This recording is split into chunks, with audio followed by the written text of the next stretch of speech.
اختراع انا مخترعاه. انا عايزه اسمعكم صوت القرمشه. ازاي اعمل فكره جديده ما يبقاش بتنجان مقلي وخلاص. عندك حبه بتنجان حلوين كده وصابحين، تعالى اقولك هنعملهم ازاي. بمعلقه زيت واحده، لا هنقلي ولا هنصرف فلوس كتير في الزيت اللي بقى نار. انا مقشره البتنجان ومقطعاه شرايح تخينه كده مش رفيعه، رش عليهم رشه ملح عشان ينزلوا الميه اللي فيهم. اهو هشطف البتنجان وهنجهز خلطه خطيره نعمل بيها البتنجان ونشوف باقي خطواته. قبل ما نجهز الخلطه بتاعتنا هنجيب الصاج بتاع الفرن والبخاخ بتاع الزيت. يلا غلفي الصاج بتاعك كده بالزيت. خلاص غلفنا او غطينا الصاج ببخات الزيت زي ما انتم شايفين بالطريقه دي كده. عندي هنا معلقتين كبار او 3 من الدقيق، هحط عليهم قدهم تقريبا بقسماط.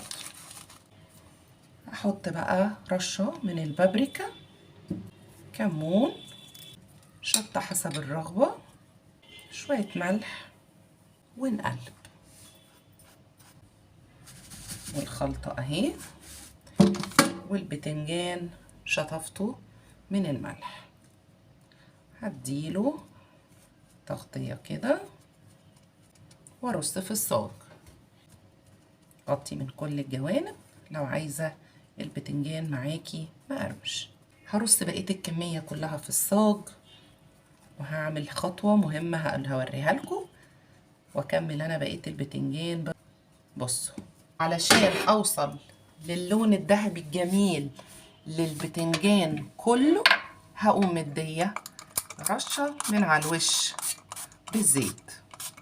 هدخل البتنجان الفرن، هبقى مشغله الفرن فوق وتحت، وهشوف البتنجان اول ما ياخد اللون الجلد الجميل هنطلع البتنجان. وعلى ما البتنجان يستوي تعالوا نعمل مع بعض الخلطه اللي بقول لكم عليها انها خطيره خطيره. طاسة كده على النار نحط فيها معلقتين زيت، عندي معلقتين توم مفرومين كبار، هشوحهم تشويحة بسيطة. أول ما يبدأ اللون يتغير كده للأبيض هنزل هنا بقرنين فلفل حار وقرن فلفل رومي غسلاهم ومقطعاهم، ننزل عليها بشوية خل. عندي بولة كده حلوة انا بشرها او ضربها نص ضربة في الكيتشن ماشين، مش عايزاها معصورة. شايفين تقيلة ازاي اهي. اختراع انا مخترعاه بس بيخلي الطبق ده رهيب.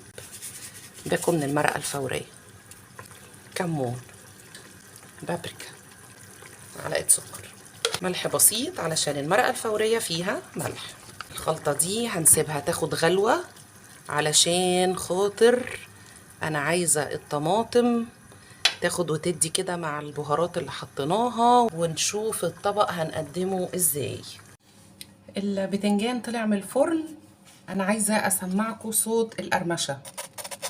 ناخد منها كده ونحط على البتنجان من على الوش.